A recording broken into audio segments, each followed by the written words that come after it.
ক্যাম্পাসে জ্ঞানের চর্চা হবে, সন্ত্রাসী কার্যক্রম কাম্য নয় বলে জানিয়েছেন জামায়াতের আমির শফিকুর রহমান। সকালে চলমান এসএসসি ও সমমান পরীক্ষা উপলক্ষে মিরপুর 10-এর আদর্শ উচ্চ বিদ্যালয় সহ দুটি কেন্দ্র পরিদর্শন শেষে একথা জানান তিনি। এ সময় জামায়াতের আমির চট্টগ্রাম সিটি কলেজের সংঘর্ষের ঘটনায় নিন্দা জানান।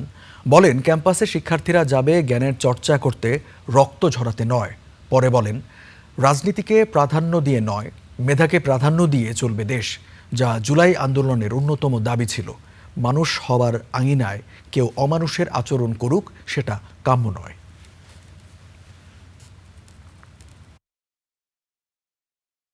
সারা বাংলাদেশের চিত্র একরকম নয়, তবে সামান্য কোনো জায়গায় এটা ঘটুক এটা আমরা কামনা করি না। ওখানে যাবে তারা জ্ঞানের চর্চার জন্য, ওখানে যাবে কেন তারা রক্ত ঝরানোর জন্য। এই রক্ত যারই জড়ুক, সে তো আমারই সন্তান।